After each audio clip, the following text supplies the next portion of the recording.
Thank you very much. We will resume, or we will continue from where we stopped before the break. And may I call on the honorable member for Sami? Thank you very much, Madam Speaker, for giving me the floor. Madam Speaker, I also want to thank the President for fulfilling his constitutional mandate. I want to thank Her Excellency the Vice President, ministers, and their representatives here present.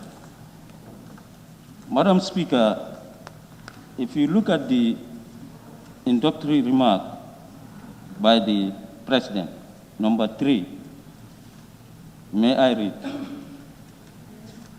It is an address which attempts to duly highlight my government's achievement and the ever-increasing devastation and impact of the pandemic on the economy and life in the Gambia. Madam Speaker, why people say that? What brought these regulations, Madam Speaker? It is the pandemic that brought the regulations. So when people are talking about the regulation, why should they not talk about it? This has effect, particularly those at the rural areas. All the markets are open here. Our lumos are still closed, Madam Speaker. I think this government should do something to open our lumos, because that's where our people are also depending on it. And it is just weekly. It's not every day. I think they should do something, Madam Speaker. If you look at the President's speech, it touched all the areas. But I cannot touch every part. The parts that I like, I will touch those areas. Education, basic and secondary education. As other speakers said, this pandemic affects greatly on basic and secondary education. And we must thank the basic and secondary education together with GTU, CCU. When this pandemic started, they quickly get up and come up with something so that at least children can learn. So we should appreciate that. They should have come up with something. It is just that it comes with a lot of challenges. We know that. Because people like those in the rural areas, as others have said, if you look at CRR North, there is no radio station. Even coverage is a problem. But we should appreciate what they have. At least they have done something. With the help of the donors, World Bank came in. They are able to do those things. So we must thank them. And the school should open, Madam Speaker. The school should open. They should strategize and see how best to see that children go to school. We should start thinking about that. I think even you look at the report, it is clearly stated that they are on that process. They are on that process. Madam Speaker, higher education. The other speaker have mentioned it, but I saw it in the report that they are proposing to build a technical and vocational education training center in every region. In the report, it is stated there. But I will come back again. You know, Madam Speaker, any report that comes, you have to reflect your constituency, whether it affects your constituency or not. We cannot deliberate without looking at our consequences. We cannot. You cannot do that. Any report that comes, I look at whether it affects my people or not. The whole CRR not. If the report is saying that every region they are going to build a skill training center, and there is no single skill training center in CRR, both North and South. I'm proposing, Madam Speaker, to Her Excellency, let CRR have two. Let CRR, the other one, not the other one, South. The other one, Madam Speaker, let it be in Sami. We have a land there. You can contact the Ministry of Works. There is a land there. Yes. Yeah. But if they bring one skill center in CRR, where are they going to put it? When they put it in Janjambure, those North will cross. When they put it in South, those in North will also cross. So that's why I'm proposing to Her Excellency, let them, at least have two. One in North and one in South. Or preferably, they can give us three.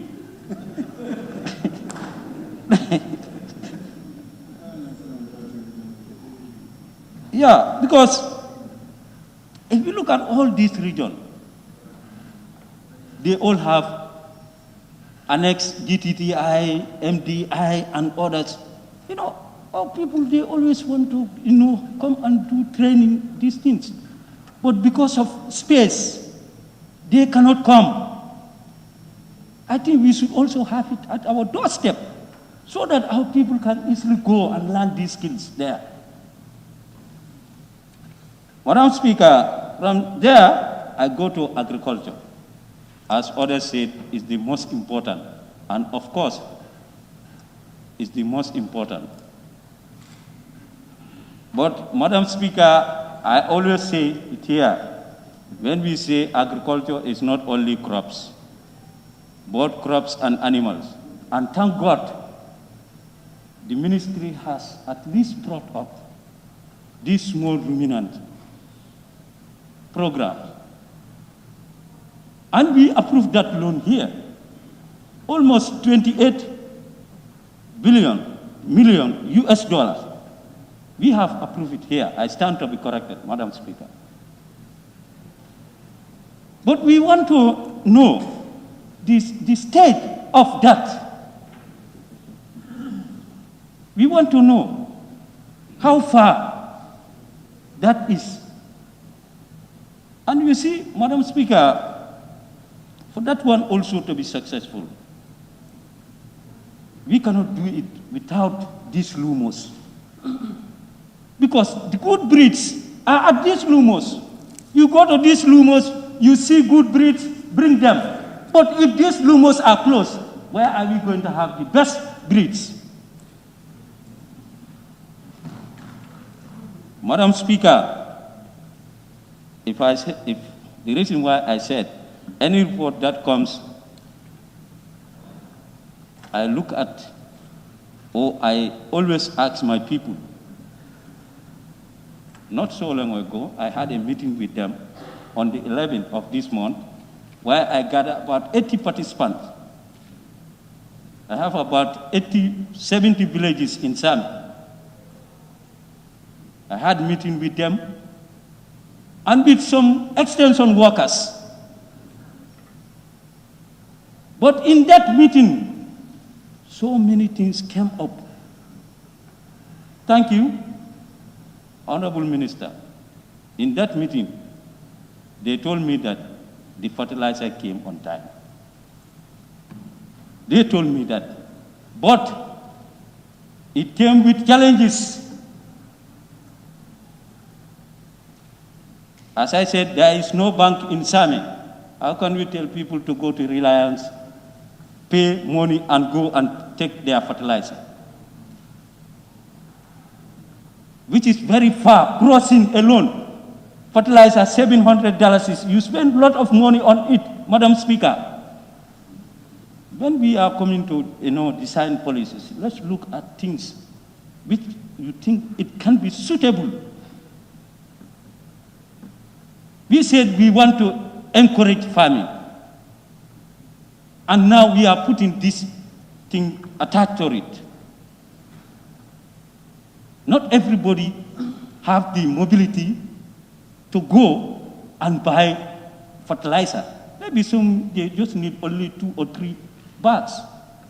So you tell them to go to Bansang to buy 3 bags of fertilizer, 700, and you think of the transport and other things.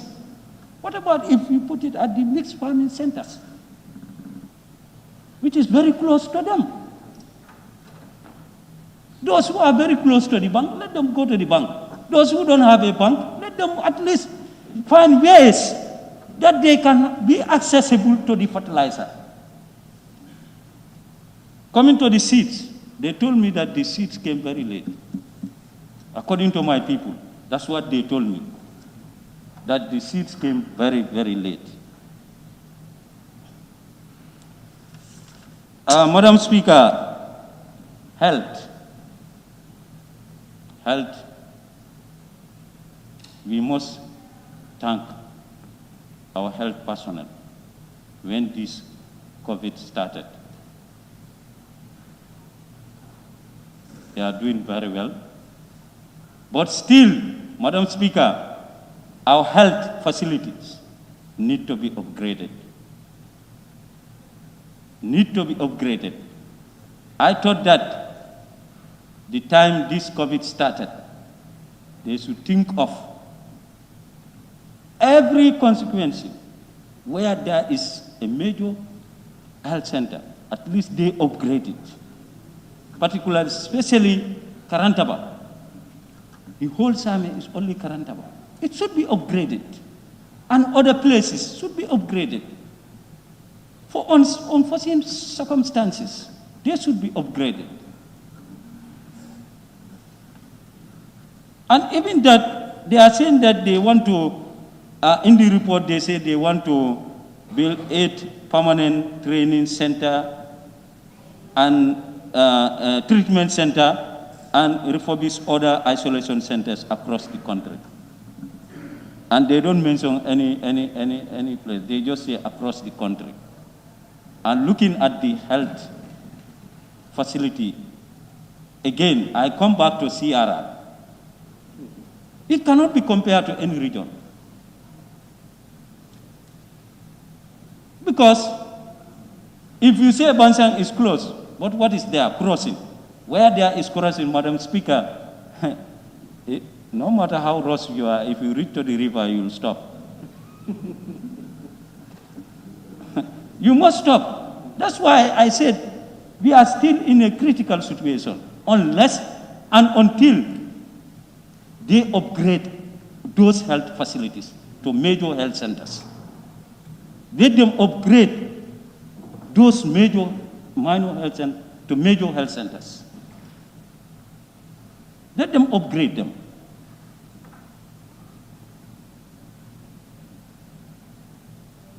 And in the reports, they are talking about motorbike. If you look at some of the villages in Sami or in other parts, they are very far inside. When a pregnant woman wanted to go to the health post, they find it very difficult. But with help of Riders for Health, when they have this motorbike, it can assist them. I think the ministry should try and liaise with the health personnel at those areas to see to it that and help those communities that are definitely in need of those motorbikes, so that they can also easily take their pregnant woman to the nearest health post.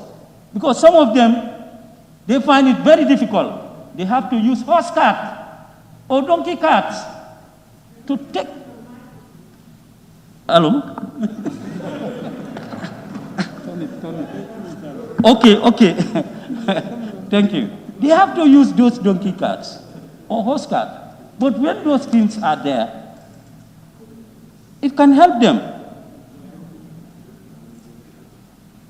Madam Speaker, let me go to office of the Vice President. As others said there, her purview under the ministry, like National Disaster Management Agency. We know that I think they should be prepared. They should know that anytime we are in the rainy season, I think they should plan for that. It should be in their plan so that when there is disaster at anywhere, they can quickly respond to those issues. But Madam Speaker, before they respond, it takes time. It takes time. So they should try. And with regard to the food distribution, the other time when I had a radio program at Bansang, some people, what the program is, they will not call you on that. But others will call you different things. Tell you, you are our MP, you are here, we don't have oil, we don't have this. I say, but this radio program is not for that. I say, okay, no problem. It's understood. But you see, others have oil, others have rice, others have sugar, and my community, they don't have oil. No oil. They are texting me on that, telling me that why is it that we don't have oil? So I think anything that before we do anything, I think we have our statistic that we want to do this and that. Because for them, they may not understand it like that. But for them, maybe they think that it's the National Assembly member who did that, or he did not say anything. No.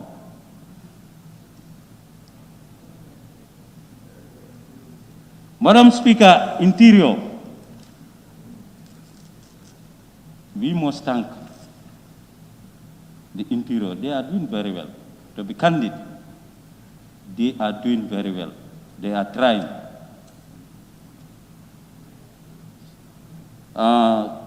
But they come with their challenges.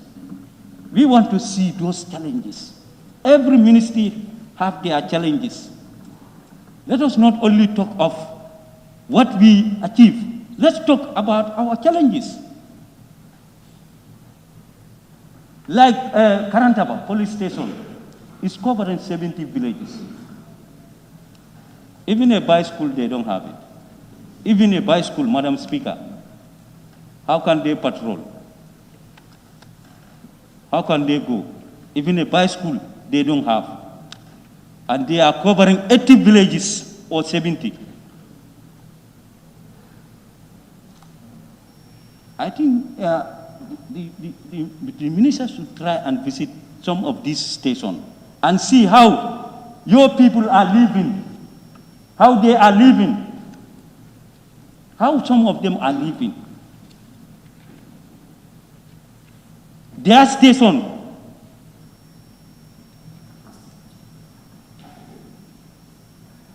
but with that, they are trying.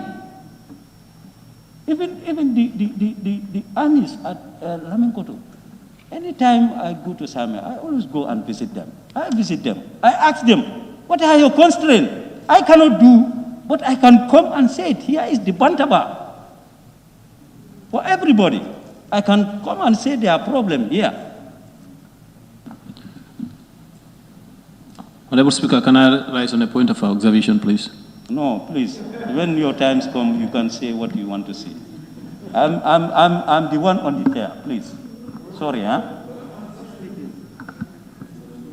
I'm the one speaking. Honorable Speaker. I'm the one having this thing. If I want, I can go into the grass. Madam Speaker, transport works. Thank you very much. Thank you very much. We definitely appreciate. We appreciate the good work they are doing, and I hope they will continue to do the good work. But there's still much to be done. There's still much to be done. What we want, as the honorable member said, transport, public transport is very essential. Now, Lamenkoto Pasmas, our problem is the public transport. We also want that. We want that. So that a transport will be from, how to call it? Pasamas. Pas Same, go. We want that. Up to here. Up to Bara. So that in the morning when you get up, you stand on the highway. Ministry of Works, let them at least help us public transport. Because we have a good road now. We have a very good road.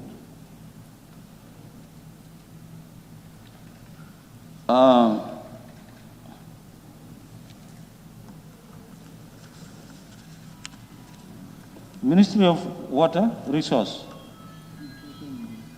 Yeah. I also want to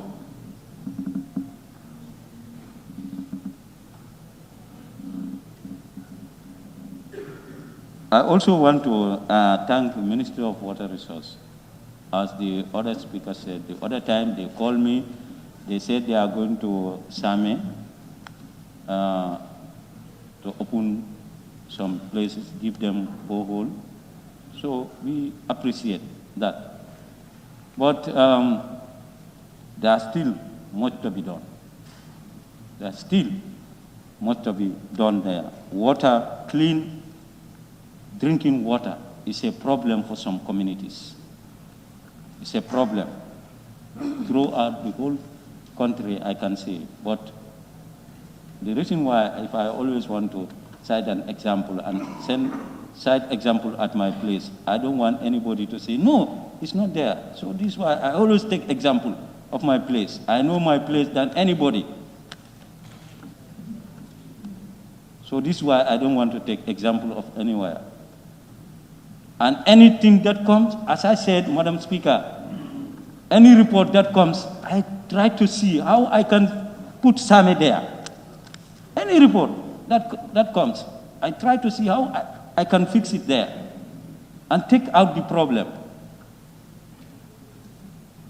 So, Madam Speaker, I thank you very much for giving me the floor. Thank you. Very much.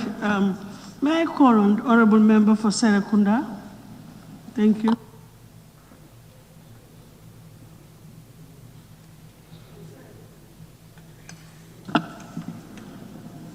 Thank you very much, Honorable Speaker. Honorable Speaker, this is the dusk of dawn. 2017 was the dawn of the government that is now given the duty to put its policies before us and indicate the nature of administration of the state. 2020 is the dusk, waiting for a new morning to be born in 2021. This is not an ordinary year. 3 years, now 4, is almost behind us. And we have national Development Plan 2018-2021 to put into effect. Context matters, and the address of the President does speak the language of context. In the introductory remarks, page 6, paragraph 4, he emphasizes that the address should be appreciated within the context of a unique global pandemic and a crisis of tragic consequences. The address highlights a calamity that has dwindled resources, disrupted plans and schedules, and shattered hopes and expectations. Under paragraph 5, he said, this is a crisis that has taken the world by storm and remains a threat to all nations, rich and poor, big and small. That's what we are facing, Honorable Speaker. And under paragraph 9, page 7, he concludes by emphasizing that the address will show the extent of the impact of the pandemic on the economy and social life, and to indicate its implications on the 2018-2021 National Development Plan, and therefore on our national goals and objectives. Honorable Speaker, that very National Development Plan had the objective of mobilizing $2.4 billion for its implementation. But the Honorable Minister of Finance told us in his budget speech that what they managed to have in the coffers is $183 million, 10% of what is anticipated. Honorable Speaker, I will come to that. But what is more important is to situate the speech of the President to the National Development Plan by looking at the pillars. Honorable Speaker, if we look at page 69, we will see remarks made by the President showing the trend that the country must take in order to move in line with its strategic objectives. He says at page 16, at this juncture, let me reiterate my appreciation and gratitude to the CRC for submitting the draft constitution within the specified time frame. The draft copy has gone through the required processes and was tabled recently by this August Assembly to allow for the remaining phases of finalizing and adopting the new constitution. Am I really reading what the President has said, or am I inventing? Because what I see here is a mind intending for us to adopt a new constitution. That appears to be the letter and spirit of the executive. Honorable Speaker, looking further and on, Honorable Speaker, I hear the President emphasizing on the page 54, paragraph 4. In March 2020, the Constitutional Review Commission submitted the final draft constitution. The new Constitution Bill 2020 was gazetted and tabled before the National Assembly after the 3-month period stipulated by the law. Honorable President, Honorable Speaker, I see the President anticipating a third republic and had announced it in his speech that what was derailed was anticipated. A success story of the National Development Plan leading us to the beginning of a third republic. How can there be a third republic without a third republican constitution? How can there be a republic without a constitution? And Honorable Speaker, if you look at the National Development Plan, page 6, fundamentally its agenda, constitutional review, advancing transitional justice and strengthening legal systems.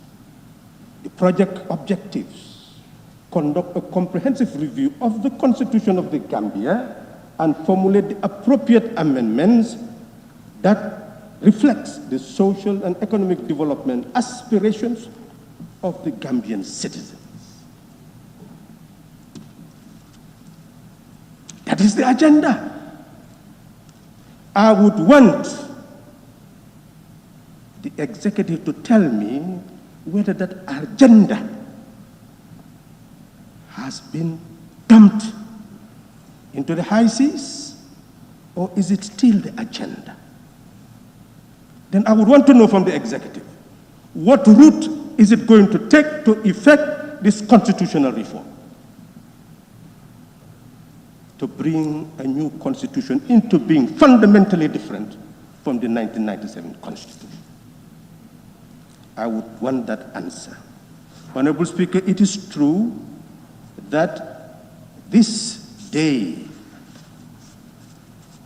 that we are now addressing is a day that evolved out of a process, a constitutional process of Section 77, which requires the President to address this body on an annual basis to indicate the policies of his government and the administration of the state. Under subsection 3, it says the Vice President shall answer in the National Assembly for matters affecting the President, and the President shall be entitled to send a message to the National Assembly to be read on his or her behalf by the Vice President. So it is the Vice President that represents the President in this National Assembly. And the Vice President is present here. Honorable Speaker, looking at what the President told us, it is clear that from the economic point of view, we are dealing with a state which has tremendous problems. He has indicated to us that the fiscal impact from the decline in import duties and other taxes is going to be 2,300,000 million. 2.3 billion. In written words, this is what is put. It should be 2.3 billion. Now, this is what is anticipated. And in order to deal with that, we know that the very foundation of the economy lies in our imports and exports. It lies with what we consume from our local production and what we consume from external production. How do we balance the economy is fundamental. But the ministry is involved in helping us to be able to generate revenue and spend it wisely. We need revenue from taxation, where there is income, where there is profit, whether tax on goods and services or international commodities that come into the country. Non-tax revenues, as has been mentioned, departments collecting revenue, whether it's coming from fees, from fines, all this would be sources, especially the public enterprise. Honorable Speaker, it is important to help the National Assembly to understand the resource base of the state and to understand how COVID-19 is impacting on that resource base and what we need to do to address that, because the two institutions are working together in harmony for the interest of the country.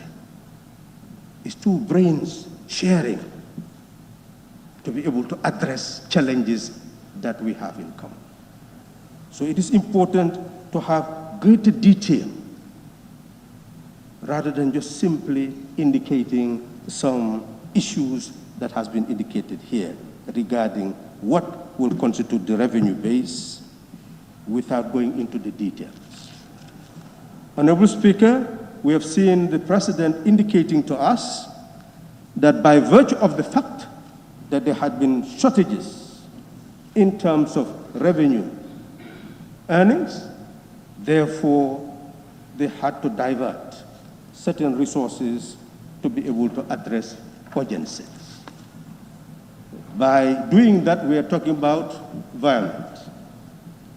And it is important that in doing so, we comply with the Public Finance Act to see that whatever is via is done in the right way.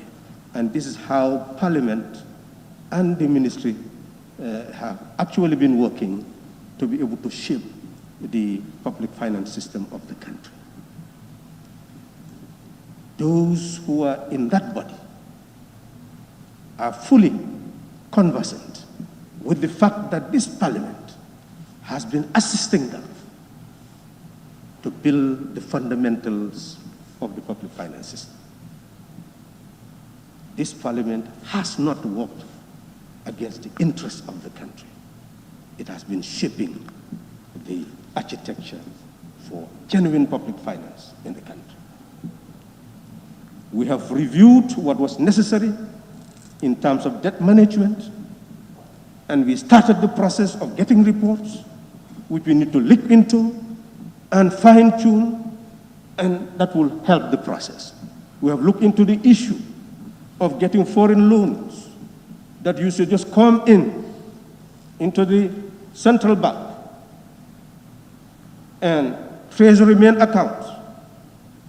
We could not know how they got in there and how they would be spent. We've shaped all that, which means that this Parliament has been assisting the ministry in order to do away with lapses that existed for over 4 decades. So therefore, this Parliament has been working progressively to be different from every other Parliament that has existed since Gambia became an independent state. That is the reality. So, Honorable Speaker, looking at the finance, we will see the need for greater detail so that we will know, do we need a revised budget? We had supplementary appropriation, 2.8 billion. So as we move, we'll see the thread. Where did we put the money? What did it generate? Did we meet the expectations? This is precisely what this report is supposed to deliver. Honorable Speaker, not only that, we are not an island to ourselves. We are part of ECOWAS. There's ECOWAS levy. We are supposed to have what is essentially a single currency. What is its state? The President recently attended a meeting, the 57th Ordinary Conference of ECOWAS. What did they agree regarding the currency? That is what this report is supposed to do, is to give us details. We need to know how the country is being run, the policies of the country and the administration of the state. That's what we need to know. We are not in the executive. We do not join other head of states. We do not sign communiques. We don't know what is happening there. We're not supposed to take our own individual approaches to go and investigate to know what is happening. That's not what Parliament should do. Parliament should be informed. And we are not being informed.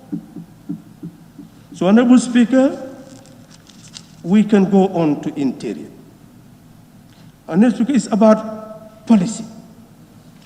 Paragraph 2, the President is telling us that to compound the challenges, key components of the ongoing security reform, namely the third phase of the German support training program and the institutional policy drafting process, have been halted. Policy drafting has been halted. Why should a policy drafting process be halted? Because of COVID-19. How can brains be halted? What does it require to draft a policy?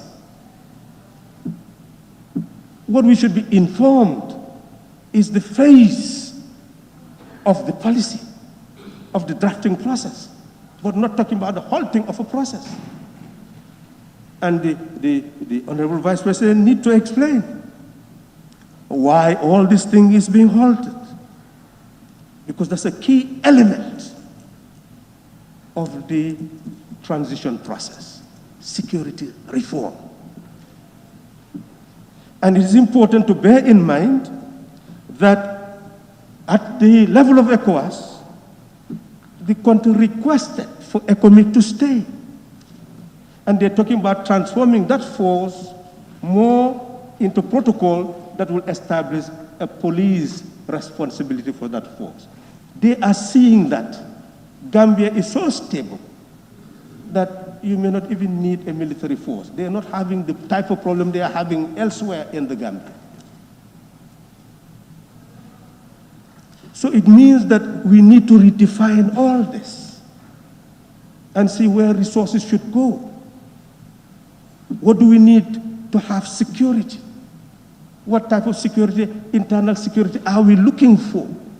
What type of Gambian do we have? Who are we? At all levels, political, civil, what type of Gambian do we have that we are not able to maintain stability in our country? Not just cosmetic stability, but I say, do we really need these forces? Some will say yes. You say, why? Because we are insulting each other. We are attacking each other. We are threatening each other. So others must govern us, must rule us, so that we are able to behave. That's what we are saying. We are failing. We are failing to build a nation where we respect each other, love each other, and have no interest but to build a nation where all of us will survive in liberty and dignity. That's what we are failing to do. And that should be recognized, Honorable Speaker, that the security reform process was meant to create new beings in the security forces. People who know that they are providing a service, a security service, not a security force. And that was debated. Even even injected in the draft constitution, that we must get rid of the mentality of a force, an instrument of coercion, but to be a service, an instrument of protection. We are missing the agenda. Honorable Speaker, defense. What do we have? It talks about the Navy. What type of petrol boats are they using? Do they have enough fuel? What are their challenges? What does this parliament need to do? Because we are going to be approving budgets. You are prioritizing the Navy. You're not telling us anything about their challenges. Honorable Speaker, the purpose of telling us details about the administration of the state is to be able to know the challenges so that we can share in common to know what we need to do to address those challenges. That is the objective. Honorable Speaker, we see, what do we see? We are being told that the public relation dimension of the army in terms of winning an award. So yes, that's the type of army that we need. An army controlled by civil authority. An army that can integrate with the people. That knows the concerns of the people. That can serve the people. That is what we need. But Honorable Speaker, how do we sustain such an army?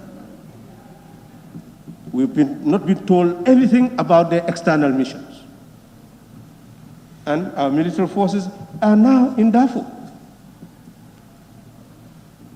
So what is the situation of those forces? And in terms of law enforcement, you go to the police officers, how are they being paid? What are they being paid? Are their interests being properly served? Look at this rainy season. Look at those in the traffic. Do they have proper raincoats? Proper hats that protect them from the rain? Those who every time you want to go on a particular mission, so they must pay a taxi. Do we really strategically know what we want? What type of motorized missions that our armed forces should carry if they want to go to Darfur, etc. All that needs to be injected here to know that they are well prepared for external missions and for internal missions. Similarly, motorized mobile police forces, giving them motorcycles so that they'll be able to carry out their tasks. How can they carry out border control? You don't have to have all the wealth in the world. It's all about strategies.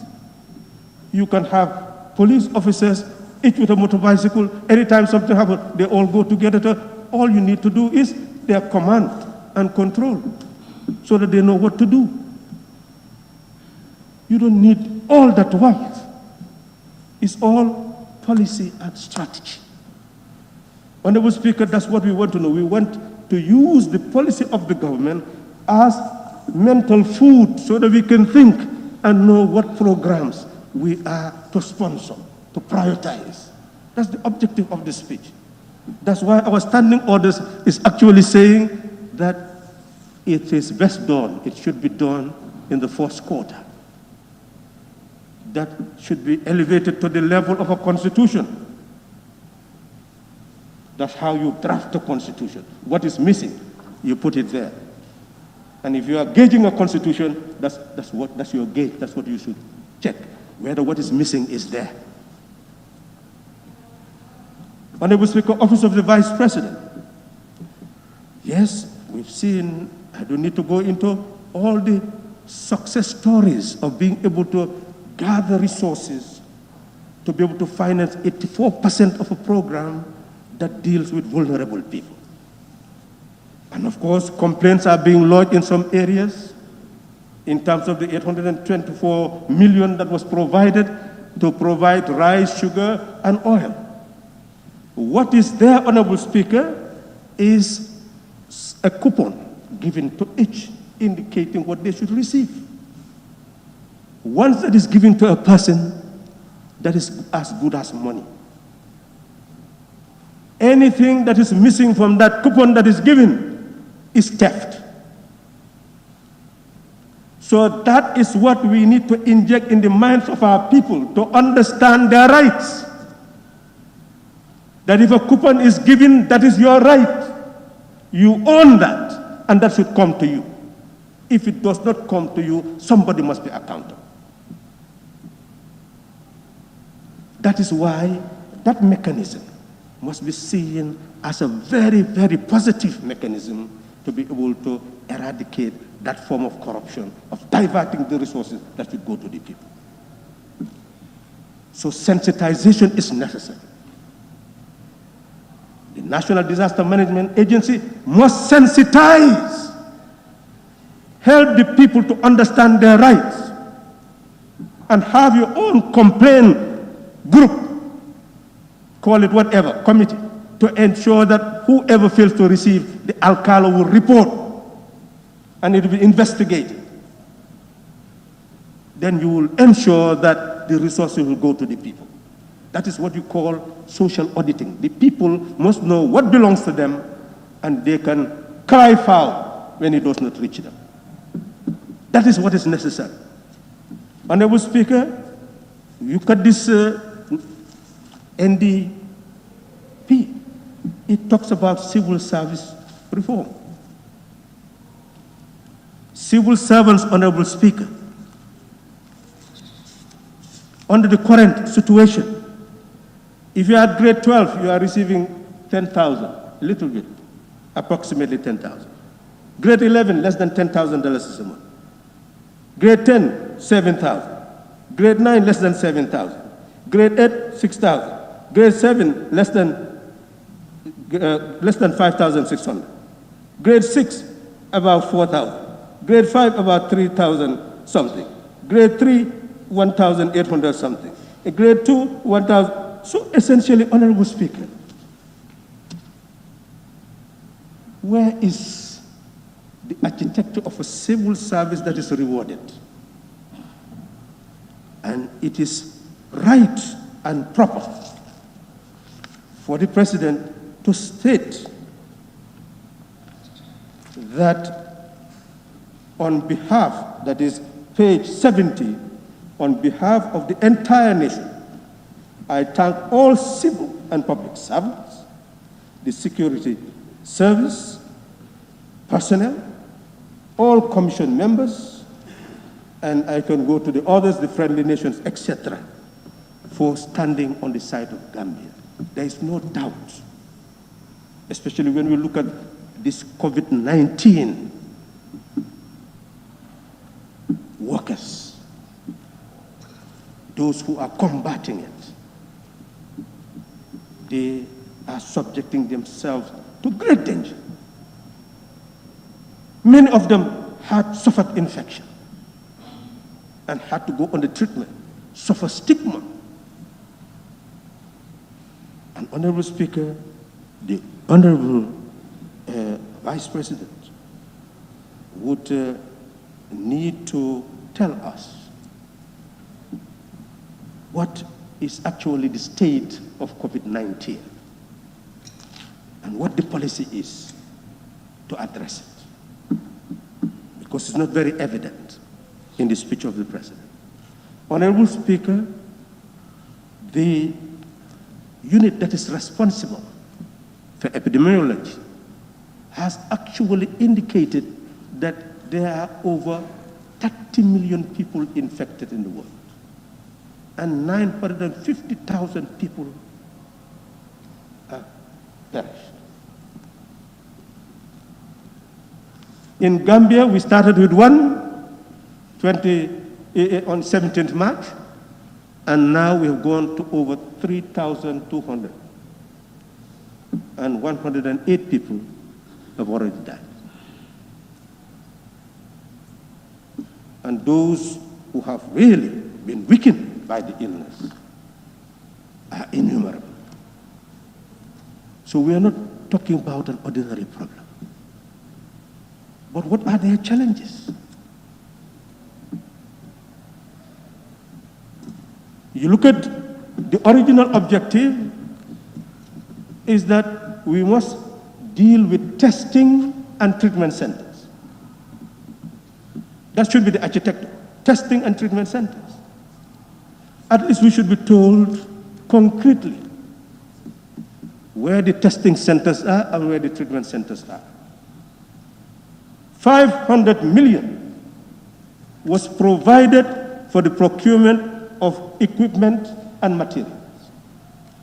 We need to know the equipment that had been purchased and the materials purchased. They're talking about disposal of medical waste. We need to know whether that has been provided.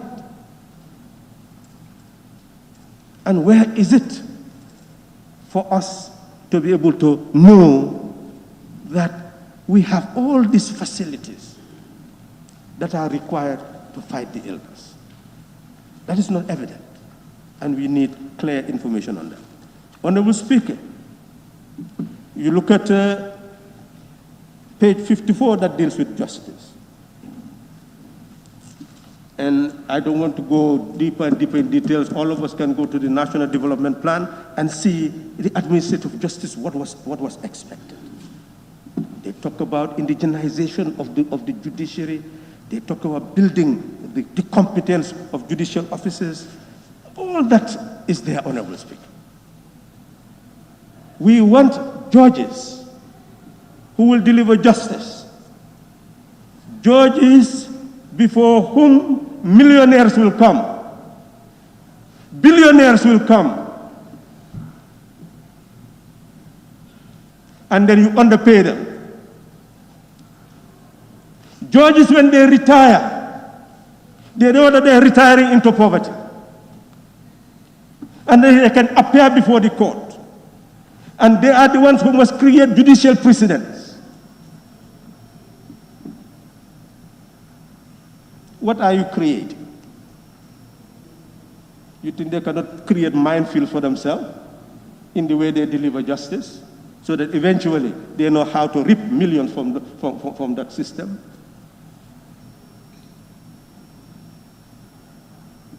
Instead of evaluating what we are talking about, we are trying to create the architecture of a state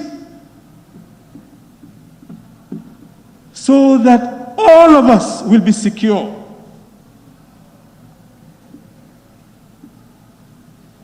But we want to restrict ourselves into a small well, where when we look at the sky, we only see the cover of the well and feel that that is the world. We are dealing with the world. We are dealing with international agreements, with bills, where we intend to transform this country to deal with ICC cases. We have external arbitration, where Gambia had lost billions by paying others, when we need to build our judicial system and get the right people to stay at the Attorney General's chambers, so that when we have these cases, they go and fight it for the country. Let's go ahead.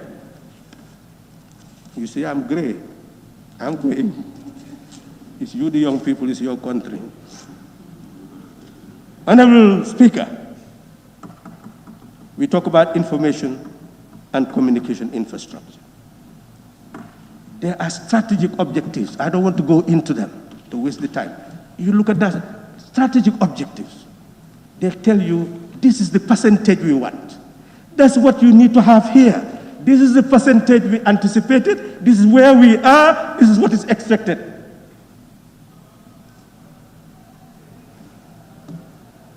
You have a policy.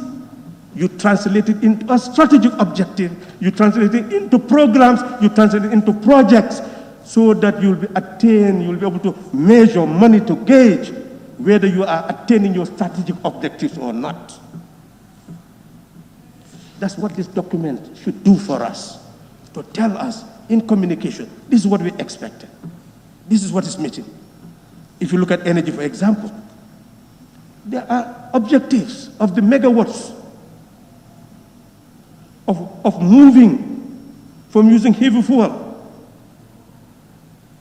to use renewable energy from 2% to 40%. So the gas emission will be restricted. How far have we gone? That's what we need to measure. 2021 is not far. So essentially, Honorable Speaker, you look at all the elements.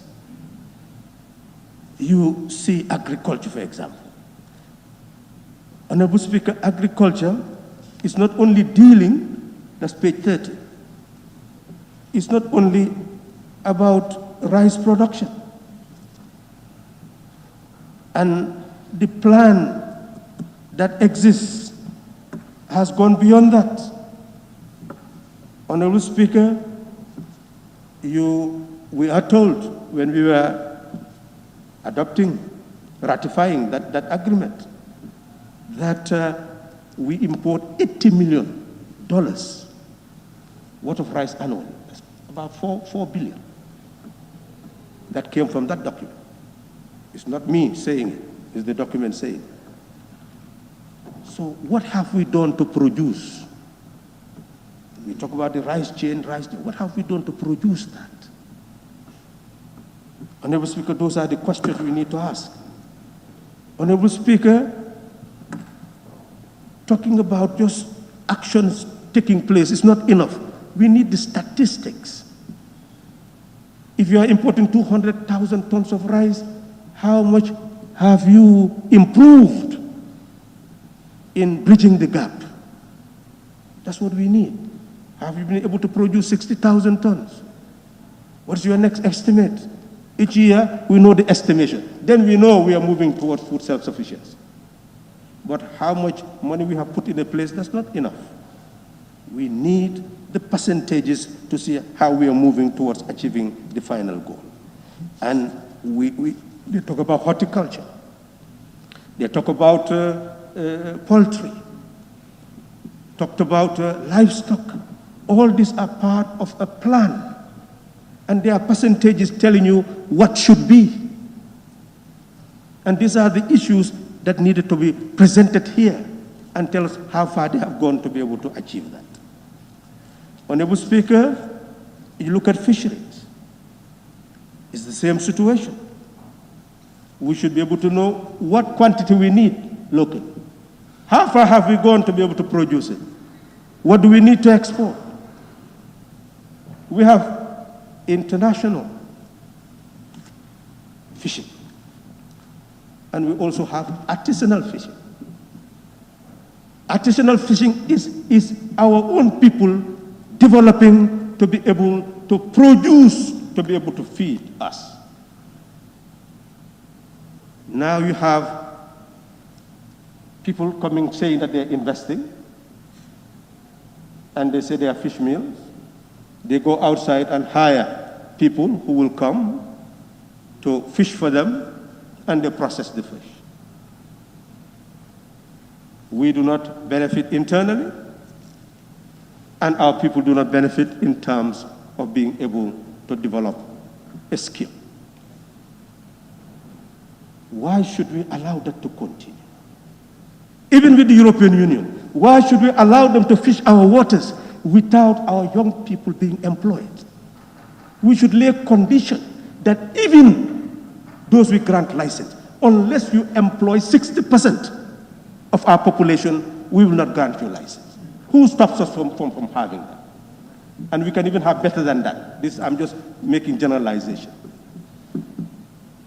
You can condition them that this amount must be landed here before we grant you license. What are we negotiating in the process? Even if we say we are weak, even with our weakness, what are we negotiating to strengthen ourselves? And we look at this pittance of how many millions. You think that when you talk about millions in Gambian dollars, I don't know. million in Gambian dollars is nothing. It's pittance. We are earning nothing from our ocean, and our people are suffering. And we could have ensured that these associations of artisanal fishers will be actually put together, strengthened, the Maritime Association built up, the Institute built up, linked to our education system as technical and vocational training to ensure that those are the people who will be employed. They'll go on practicals on those fishing vessels, be registered and employed. Our young people are being sent back. And others come and say they are investing in our country and get their people employed. Not only with what they use in terms of fishing vessels, but also they do not even land the fish on our territories and take it back and provide employment for themselves. And we are saying we are breaking from the past. Let's continue. Honorable Speaker, I will come to conclusion so that I will not monopolize this issue. But Honorable Speaker, if we look at higher education, research, science and technology, this is the key. Thousands of people are now graduating from our university. What do we have for them? That is the purpose of building up a department that you call one that deals with strategy and implementation, Department of Strategic Policy and Delivery.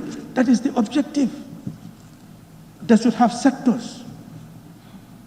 The graduates that are coming from our university, what are they actually learning? What are we preparing them for? Where could they be fitted in? That's why you will link such policy and delivery. And that goes across the board. Whenever we can look at basic education now, because of COVID-19, we are moving more and more towards being digital, being linked to the whole digital system of the country. Shouldn't we start strategizing that the health education sector linked to this broadband and we start the whole process of e-learning? I think that is very, very, very important at this stage that we are confronting all these problems. This is the time to think about it. And with COVID-19, the Honorable Member for Woolly West has said, are you just going to open the schools? What the unit responsible for examining what is happening with COVID-19 said is that people are dropping the face masks. They feel that the problem does not exist. So can you imagine if you open the schools, all those children move together? Have you prepared face masks for them? Have you prepared sanitizers for them? Have you prepared distancing for them? Will they just simply go back to business as usual? What is the plan? So, Honorable Speaker, all those are issues that should have been reflected here in terms of policy so that we know how to move. Honorable Speaker, when it comes to women, children, and social welfare, we know that we are even working on a Women Enterprise Fund bill, and what we have, and also the disabilities, persons with disabilities bill. One should have expected at least reflection on the policy that government is pursuing in order to ensure that women are empowered, given the resources that are needed, so that they'll be able to continue with the type of investments they are making to be able to survive. Many women are there ready to work, but they do not have the means. How do you provide them with the means to be able to work? How do you provide them also with other facilities, linked to other facilities, that when they produce their vegetables, etc., someone is there to be able to take it to the next level? What type of system are we going to have when we talk about an agricultural chain? Is it some disjointed production? Or are you going to say, yes, produce the coos? Then these are people we can give milling facilities so that they can mill the coos into flour. And those are the people who are bakers making bread so that they will take that flour and turn it into bread. So you have a whole system in the country. That is the type of chain, agricultural chain, that can lead to the reduction of importation and ensure that we even export, that we are able to feed ourselves and survive based on our own soil. Honorable Speaker, I will conclude by saying that we are faced with a major decision to make. We are faced with a major decision to make, Honorable Speaker. And the President has reflected on it and had told us at page 69 that in spite of the dim picture, we will not be distracted, nor shall we relent.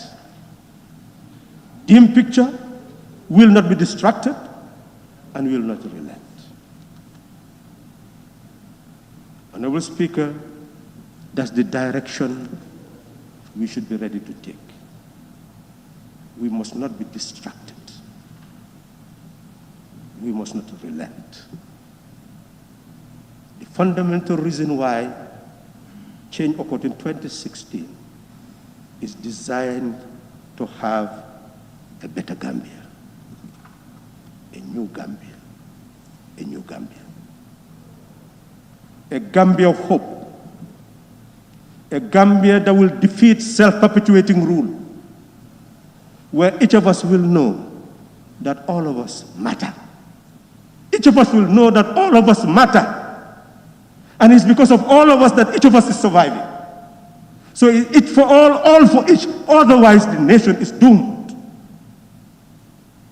And that must be registered in our psyche, that we are not just simply engaged in propaganda. We must know that we will go. And what legacy are we going to leave behind? Honorable Speaker, we are the lawmakers of this land. We build the architecture of the state. It is left to us to decide. Thank you. Thank you. Honorable Member for Kantora.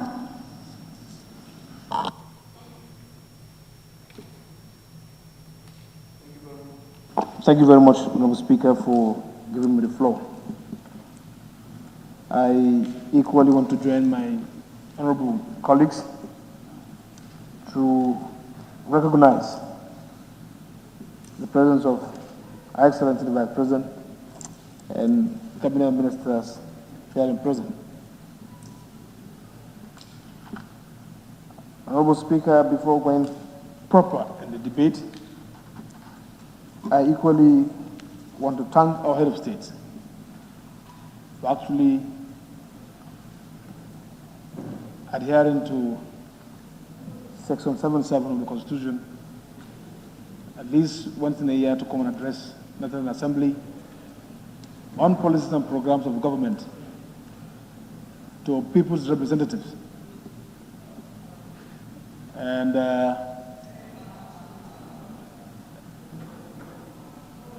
what is incumbent upon us is actually to peruse through those policy statements, line by line, page by page, make sense out of it, and see how we can actually add value to those policies and programs of government. In doing that, it's incumbent upon us to look at each line ministry. Every ministry has a portfolio, and those portfolios also, as alluded by earlier speakers, has been entrusted with taxpayers' money to execute services for the people of this country. And that is why it's important to have those in charge of those ministries here to listen to us very well. We may not know it all, but we can say it better, we can advise better. The reason being because we are at the grassroots. We crisscross every length and breadth of this country. We are easily reached. And that is why information from this August Assembly is worth listening to. It only enriches the report. It beautifies the report. That is, if those advices or those comments are given the due attention it deserves. Having said that, I will take few ministries that I have key interest on, notwithstanding every ministry is important in terms of, as far as governance is concerned. First of all, I will start with the health sector.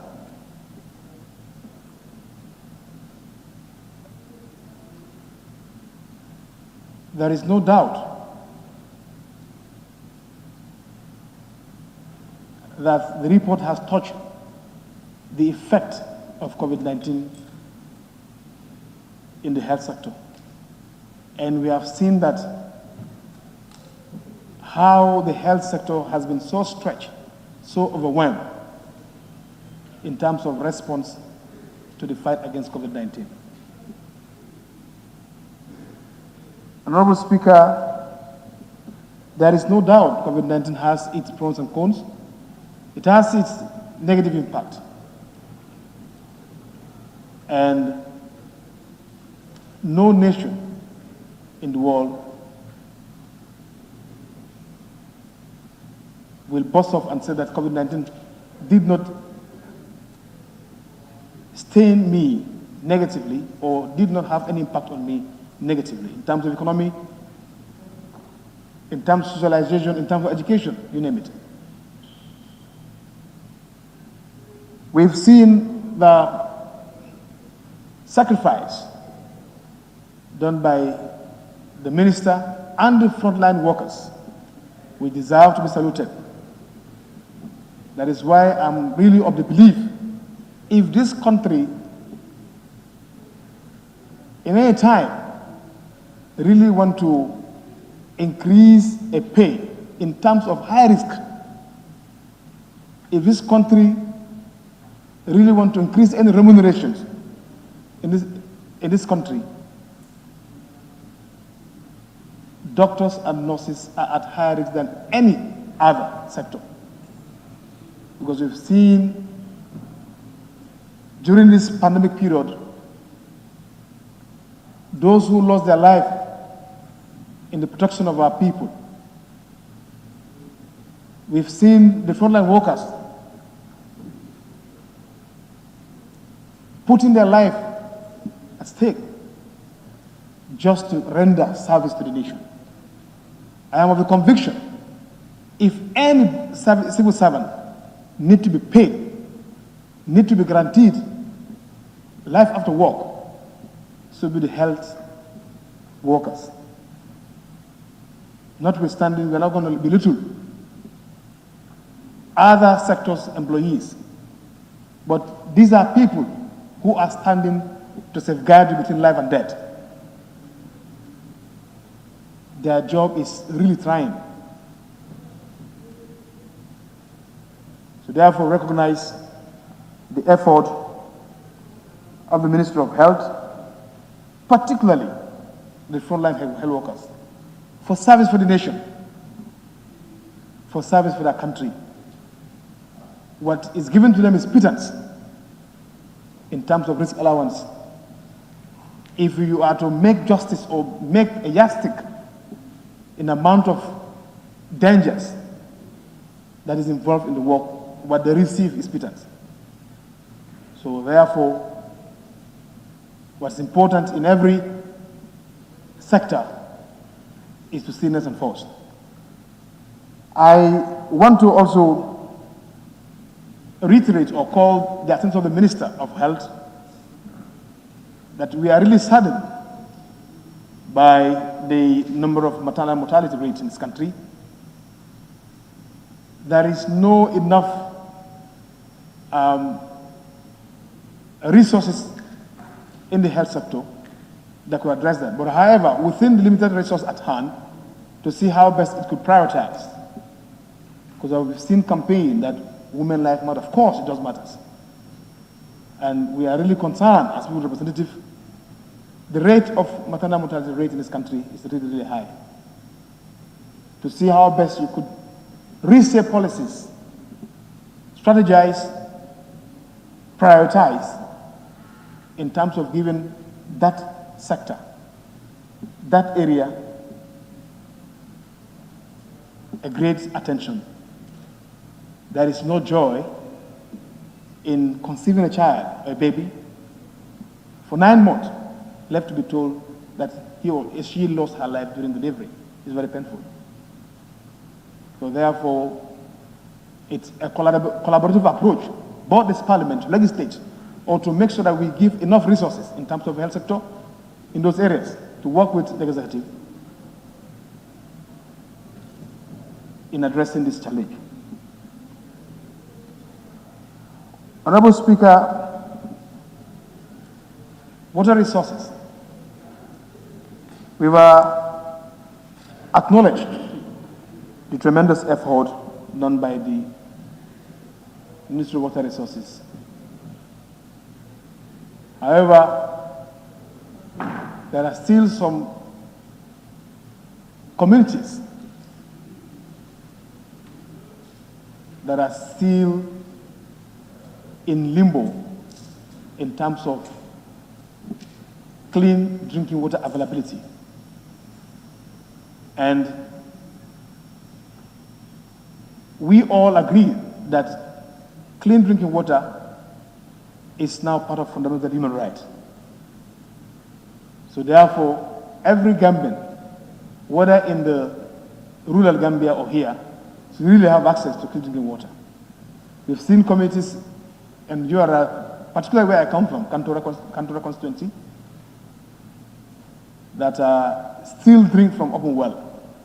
And we need to really bear in mind that what we consume has a spillover effect on our health as individuals. What we take has a replica effect on your health. So it's important for us to be given a clean drinking water to avoid diarrhea, to avoid overwhelming our hospital when we can really actually address it just by provision of clean drinking water. I want to really reiterate or to call on the Minister of Water Resources to really look into the plight of those people in the rural Gambia. Additionally, it's not only by providing water to them, but at this juncture, if my memory could serve me well,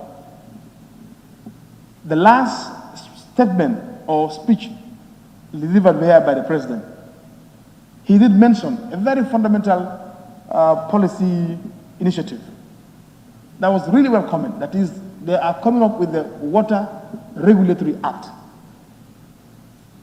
It's brilliant. It's welcoming. You see, this country has reached a certain situation whereby we need to regulate the proliferations of digging boreholes everywhere or in every corner of this country.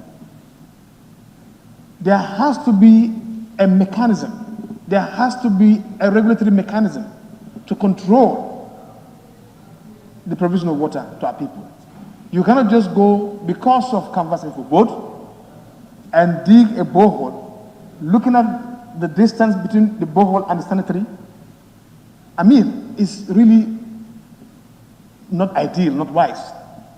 So therefore, the ministry should take up as a challenge to come up with the regulations whereby anybody who wishes or wants to dig a borehole has to pass through certain requirements to meet the standard of providing a clean drinking water. It is only through that we could really help in the protection of the lives of our people that we represent here. And that will also really help in terms of the number, the upsurge of patients being referred to hospital. So I call on the Minister of Water Resources to put it at the back of his mind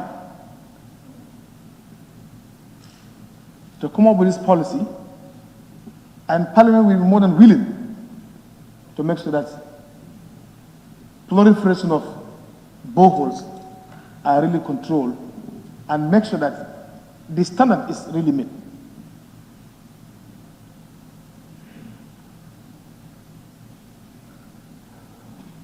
The other ministry I would really want to also call upon, I think few speakers have already alluded to that. That is, we are really concerned as a country, the Ministry of Lands, the regional government. This country, it's high time for us to have a policy. Policy in the sense that we have to begin to have what we call a land banking system in this country. If we do not start to bank some lands now, generation yet unborn would really suffer the consequences.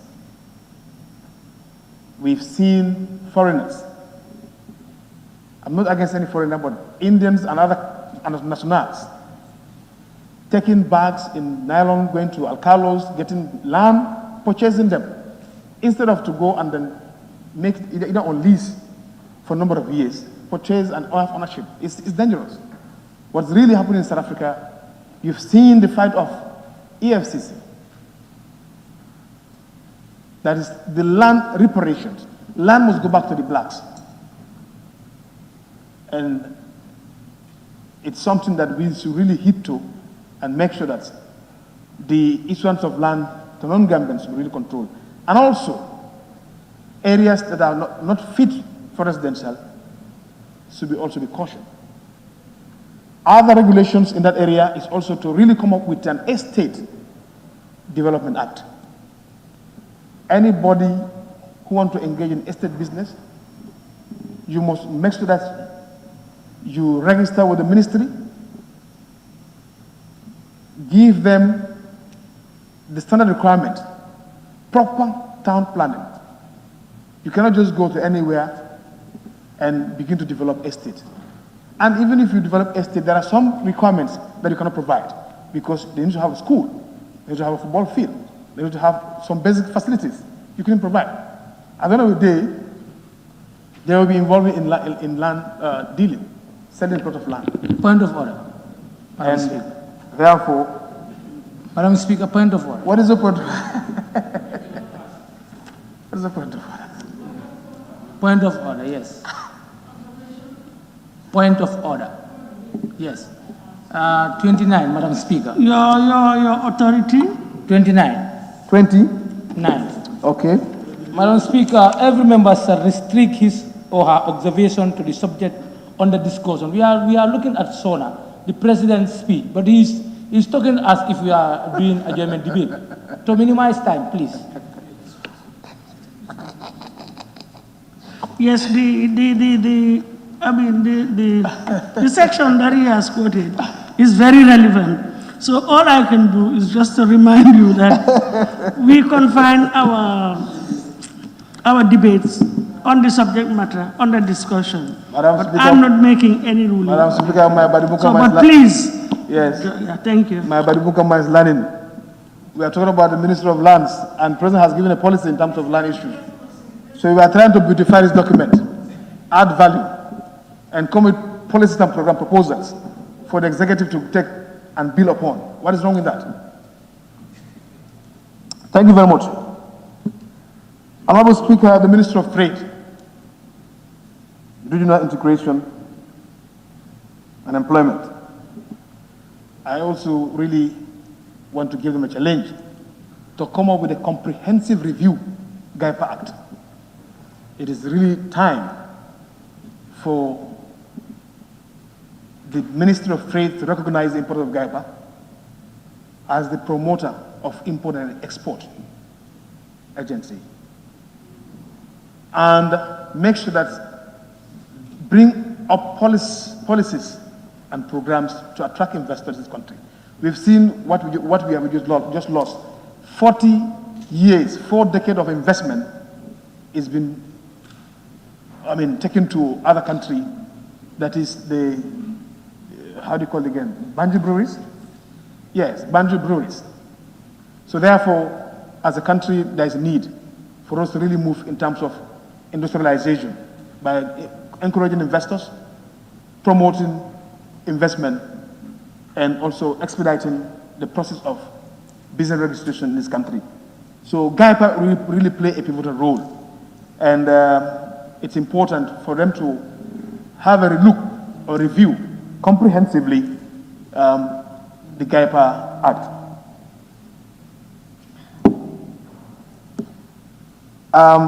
Having said that also, Honorable Speaker, I would quickly go into Ministry of Finance and Economic Affairs. Honorable Speaker, I'm of the view that we still have to look into the attempted, do I call it that way, vehicle policy. That vehicle policy was an issue here in this parliament, and when it's adequately looked at and studied critically, would really serve as a tool to minimize expenditure and also generate some savings for government. So the issue of the vehicle policy really need to be looked at again, because we have the belief of the conviction that it could really serve as a tool to create savings for government. Another minister, I want to also actually quickly rush into, because of saving time, to thank the Ministry of Agriculture for the timely intervention of fertilizers here in this country. And I want to tell you, in the rural Gambia, we are anticipating a bumper harvest. And we also really call for a bumper market. Let me borrow that term from the member for Willie West. I remember being interviewed in a TV show that if you ask us to go back to the farms, and when there's a bumper harvest, there must be a bumper market as well for the farmers to buy. However, we really look forward for the minister to make sure that there is a bumper market. And equally, we also give a challenge to the minister to make sure that in terms of rice production in this country, to revitalize the Jahali pattern rice field. It's very important, and it could really alleviate poverty in terms of access to food. Last but not least is the Ministry of Foreign Affairs, International Cooperation, and Governments Abroad. Honorable Speaker, I could remember a theme of delegation left to Germany. The plight of irregular migrants need to be really taken with seriousness.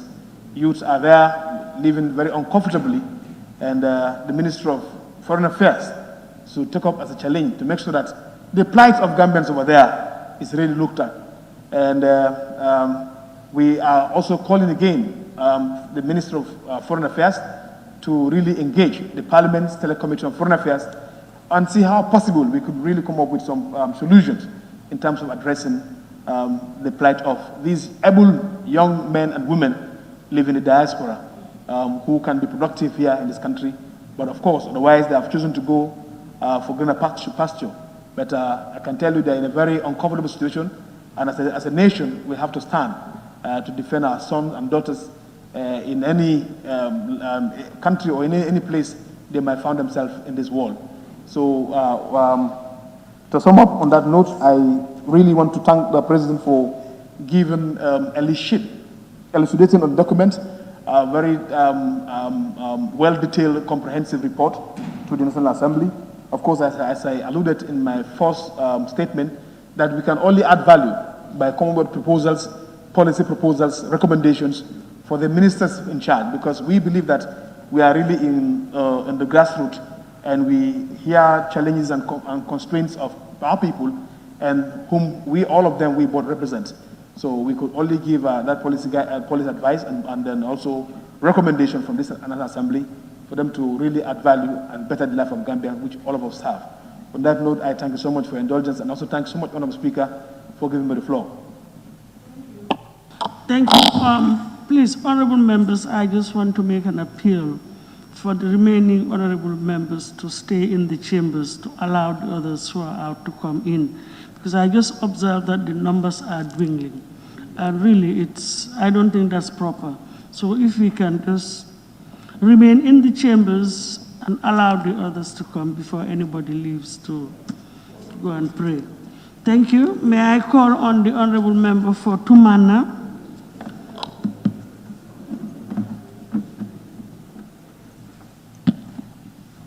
Thank you very much, Honorable Speaker, for giving me the floor.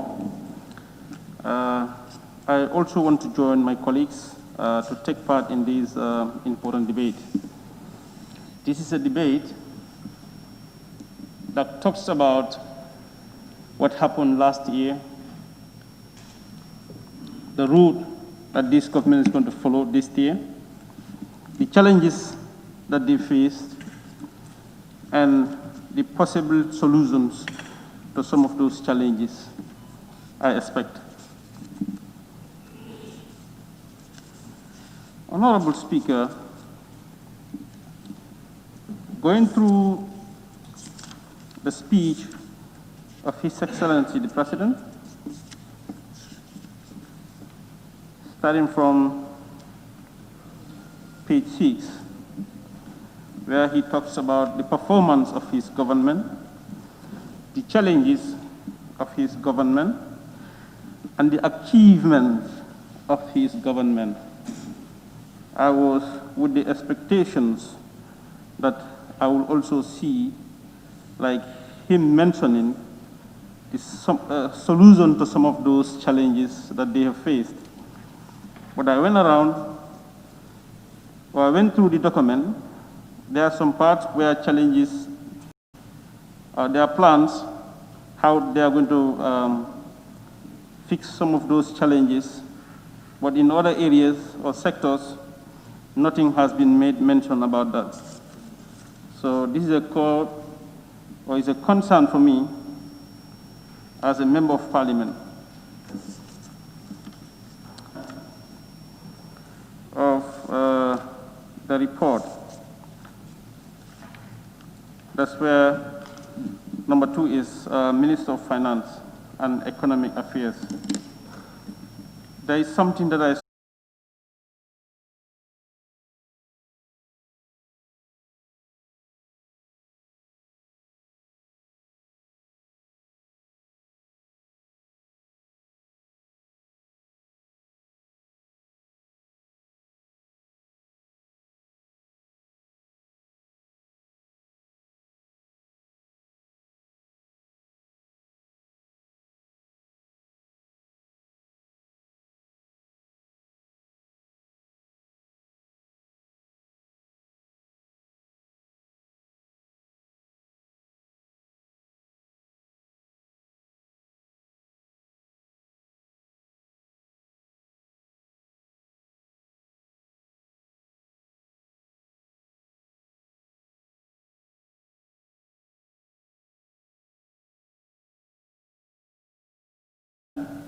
to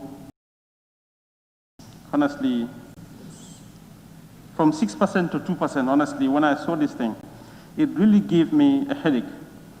And I think the minister is here. He is going to throw some light on this, why these big drops from 6% to 2%. Honorable Speaker, going through the report again, or the speech, you go to page 12, where you have interior. The President, I believe, interior, but what I was expecting, I didn't see some of those things here. But I think I went through it.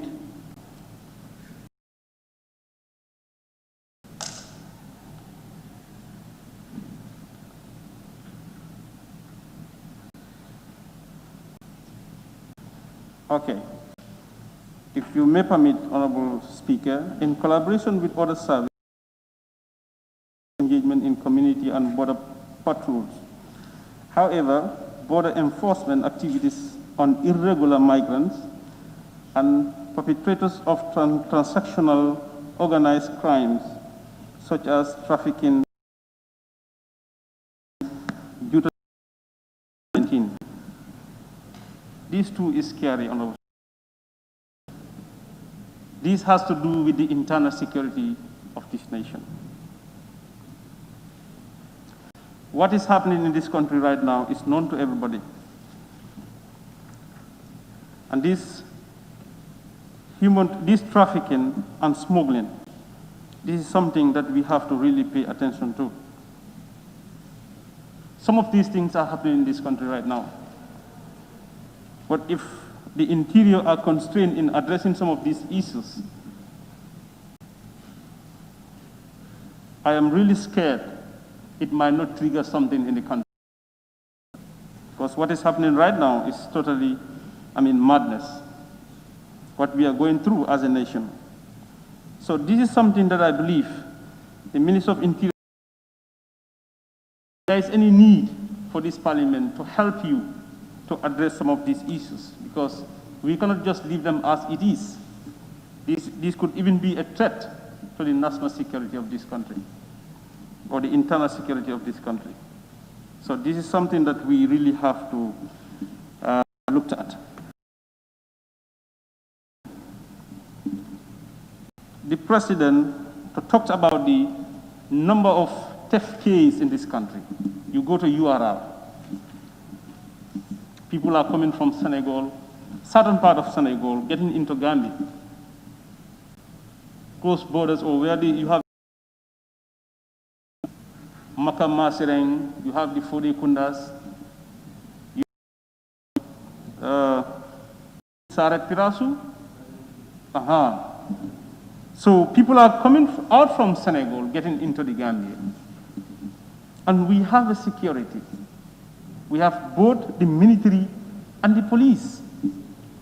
But if these people are not fully equipped to protect the life and the livelihood of the people of this country, Honorable Speaker, this will be very serious. Right now, if you go to URL, the government is calling for food security. And when you talk about food security, you don't only talk about cereals, you also talk about livestock. Almost in every household in the Upper River region have this small ruminant. But right now, it's like people are even giving up on having these small ruminants. Because people are coming all the way from Senegal, getting into the center of URR, getting these livestock, smuggling with them to Senegal back again without anything happening. People even lost trust and confidence in the security. And in as much as they want to protect the life and the livelihood of the people of the URR, their life as well is important. They cannot be risking their life. Honorable Speaker, this is something that we really have to look at.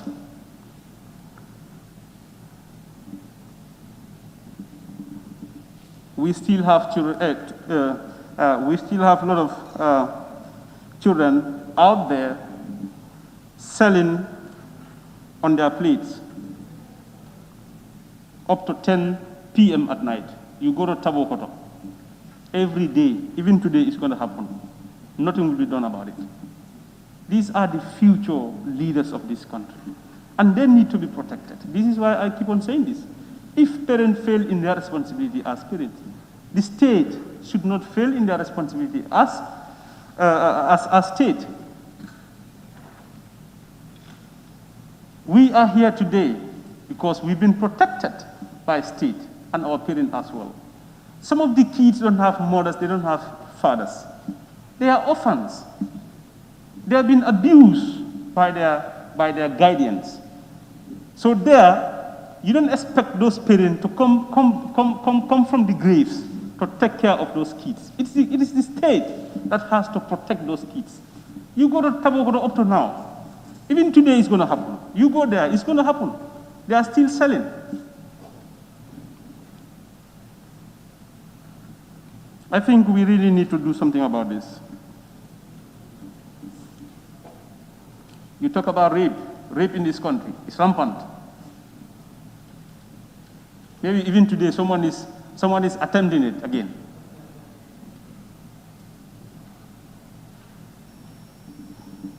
It's very sad.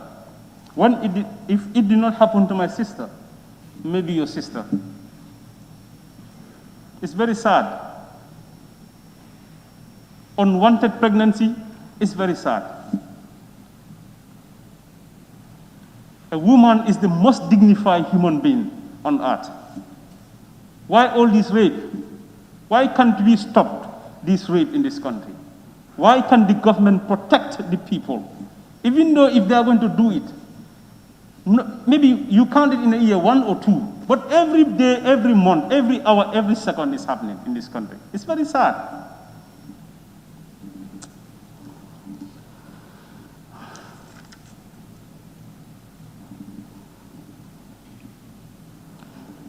Road accident. You talked about road accident in this country. Honorable Speaker. People are dying like flies. What do we need to do to protect these lives?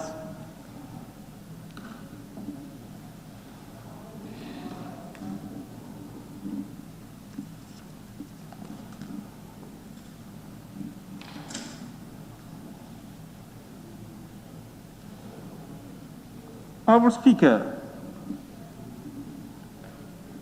the same page 12, however, it is predicted that collection for 2020 is likely to drop severely due to the pandemic. Similarly, the production and issuance of national identity cards, biometric passports, and other official documents were postponed. The result was a huge loss for revenue for the sector. I think we can fix this. When it is time for election, people will go around this country, the entire country, they will go across the length and breadth of this country to make sure that people have their voters card. Why can't we do with national identity cards? Even not every community, but even at least clusters where people can have access to this. There are a lot of complaints that people are lodging to me that if I want to go and look for identification card in Basse, you look at the amount of money you pay, to and fro, and you have to take breakfast too. What about if you are 10 in your family, in a household? How much are you going to pay? This is a burden on the life of the people. The people who cannot put a meal on the table for the family, you expect these people to come to Basse and provide this national identification card.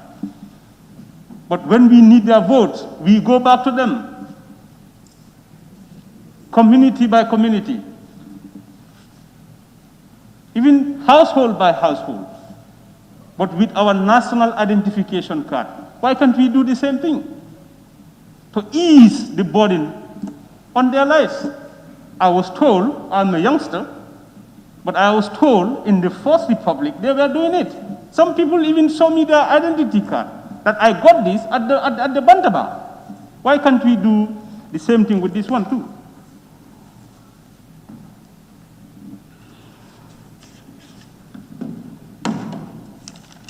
Honorable Speaker, page 7, the Drug Law Enforcement Agency is facing serious challenges arising from the pandemic.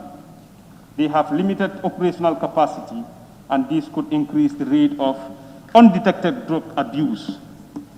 Our young people are getting spoiled in this country, and this has to do with crime rate. There are some parts in Fajikunda, you are not even mad to fly through those roads. May I just interrupt you for a second? Honorable members, it's getting to 6 o'clock, which is our official time. No, sorry. Let me just, finish my sentence. It's getting to 6 o'clock, which is the official time, and we still have about 6 more interventions for the honorable ministers to also respond.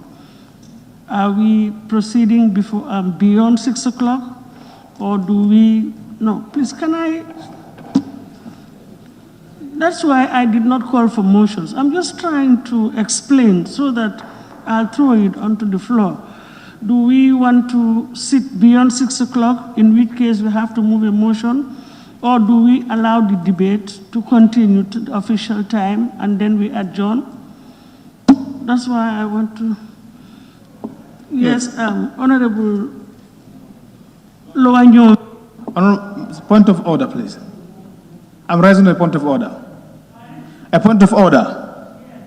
Yes, I'm raising on point of order 12.2 that if any other time the attention of the speaker is directed that the fact that there is less than 1/4 of the members of parliament present exclude the speaker, he or she shall direct the members to summon the ringing of bell. And if in the situation whereby members are not present, then the adjourned business stand adjourned until next sitting. So I am of the impression that we don't have 1/4 here. I think we have more than 1/4. We have more than 1/4. The issue of a bell would not even arise here. But my problem, well, it's not a problem, but I am just asking, do we want to sit beyond? Because some people have gone for prayers. You've given your view. He did not complete. Did you finish your intervention? No, I mean Lowanyomi. Let him finish and then you. I'm already on my way.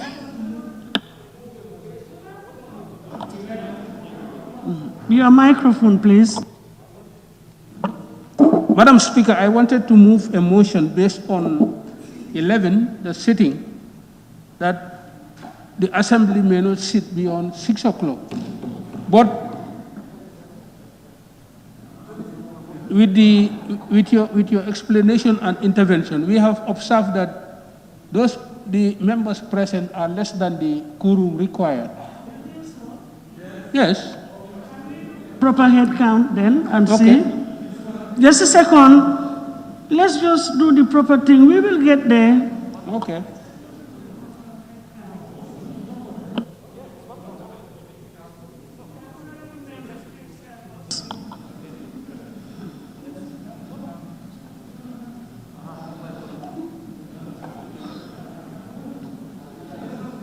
Because I know some of them they've gone for prayers. That's why. Pardon?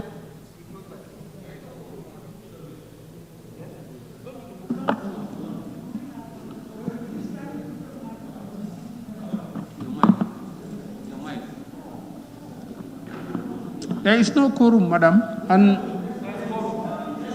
Quorum starts at the beginning of the session. pardon?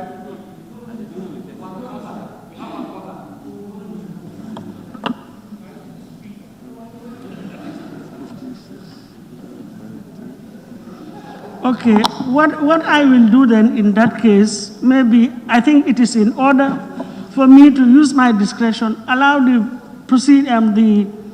debate to continue, and then I will adjourn at 6 o'clock. Creating a precedence. Thank you. Tumana, can you proceed, please? Yeah, thank you, Honorable Speaker. Okay, I was talking about the Drug Law Enforcement Agency. Like you go to Fajikunda today or tonight, there are certain roads you dare not even to try it, to fly through those roads. Some of those kids, they are underage, they are intoxicated. What do we do? Tanka, there is only a limited space in Tanka. But how many youths are driving towards that Tanka? What do we do? I think there should be a solution to this. Let us think about this. Let us think about this and see if there is any way in which we can help as Parliament. I am more than the word willing to help, to save the life of a youth in this country. If there is any support that I can do in this Parliament, I am more than the word ready to do it.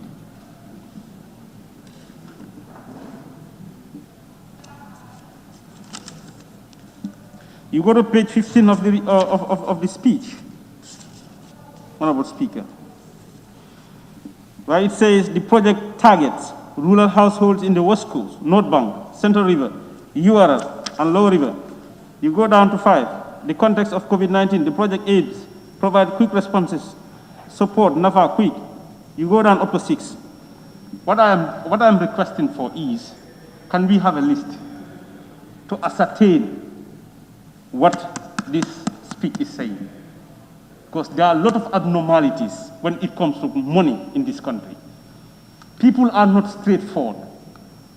The people who are supposed to get this fund, the fund will be diverted into private pockets. Honorable Speaker.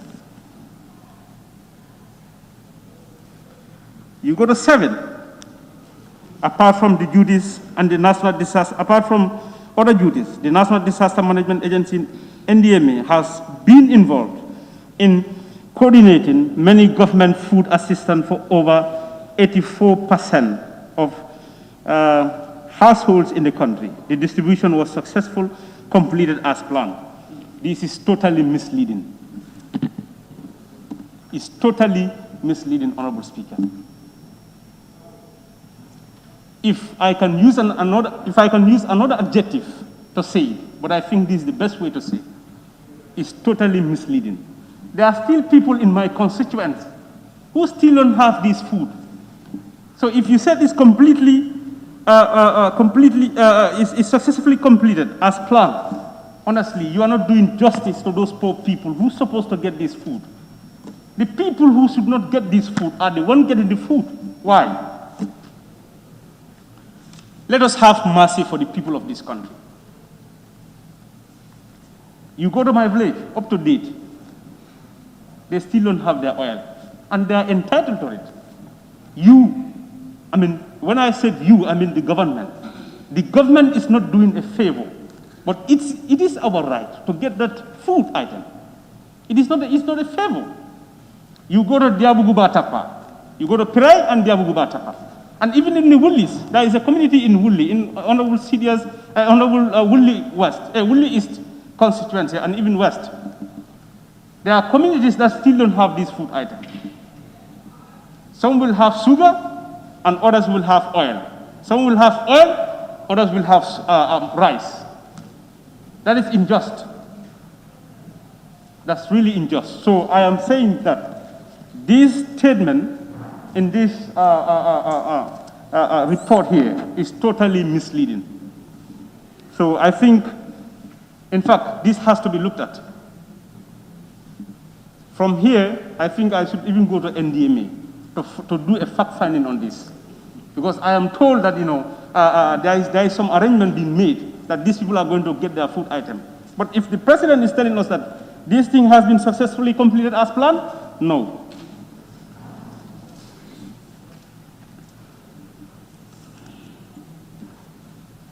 You go to page 23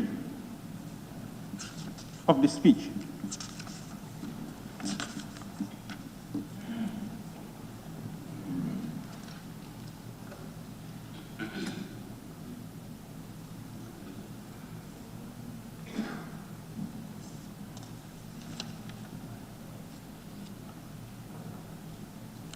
Yes, in 2019, a total of 85 MSMEs, 213 youths, and 116 entrepreneurs were supported. How? How were they supported? I want to know, as a young man, you don't just say, I support. You don't just say, I support, but how did you support them? Because if you train someone, give the person $3,000, is that a support? That's not, absolutely. This is why we are just going around. We are not going anywhere. Why not, if you intend to train 100 youths, why not you train only 10 and give them the required resources so that, other people or other youths can emulate from them. The resource that you will give them will at least go a long way in trying to help them to sustain themselves and their families and other people who are standing on them. But you just tell me that, you train this number of youths. How? How do you train them? I want to know, Honorable Speaker, I really want to know how these youths were trained and supported. You go to page 24 again.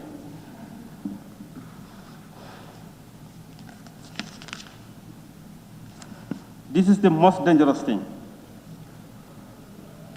Honorable Speaker. A quick assessment conducted by the ministry in partnership with the Ghana Bureau of Statistics on the labor market reveals that job losses is estimated at 52,752 employed people in both the formal and informal sector. As a result of the lockdown, this will worsen the already higher unemployment rate of 35.2% as reported in 2018. Honorable Speaker, I want the ministers to challenge me. The number of jobs created when this government came into being, you calculated is less than 5,000 jobs. And within 6 months, 52,000 jobs has been lost. This is a concern as a nation. Unemployment in this country will only trigger insecurity. If I have no food in my stomach, any possibly means that I can get food, I will do it. This is why stealing is on increase.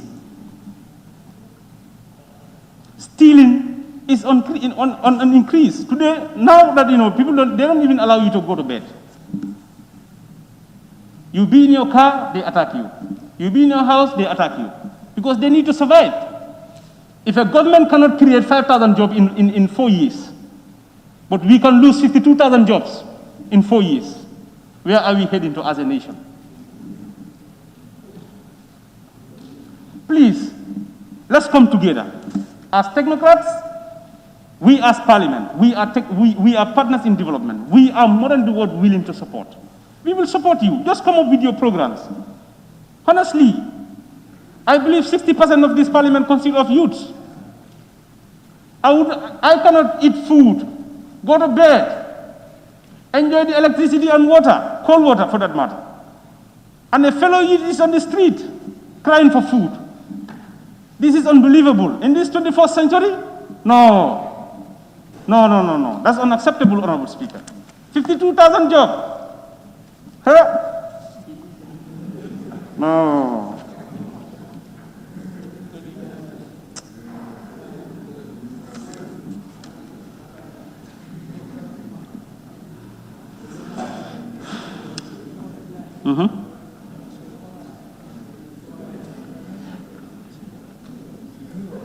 So now I want to know, with these 52,000 losses of job,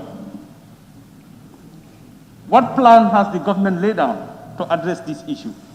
Because if this pandemic has to continue for 2 years, the statistician or the mathematician is not here. Let him just calculate and see the number of people that are going to lose their job. So I want to have a solution to this. If there is any, and if there is any that we can help, we will be more than the world willing to help. You go to 27.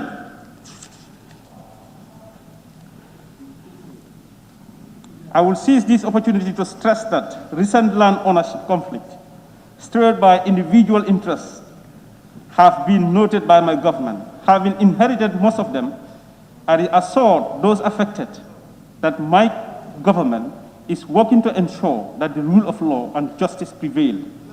The ultimate goal is to sustain peace so that we can focus on development and live together peacefully. Honorable Speaker, you go to URL, we are living in hell. URL, about this land issue, we are living in hell. My own community with another community. When I was young, we normally go there and play football. Up to now. But just all of a sudden, the people of my community are not even, they are not even mad to go to the other community. And the other community too are not also mad. But it did not only stop there. It has to do with tribe. Where are we heading to as a nation? Where is the Land Commission? What have we done? What other alternative are we using as a government to address this issue? This is a call of... Anyway, let's just see what will happen.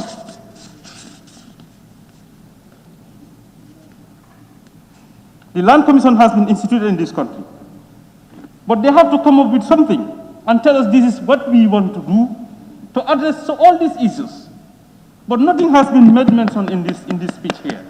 In fact, this is just a booklet. This is just a booklet. I believe a lot of issues have not been captured in this. And if someone has to have access to this booklet, honestly, it's going to be a disgrace to the entire nation. A lot of effort has been made by most of these ministries. A lot of good jobs have been done by these ministries, but they are not being captured in this speech.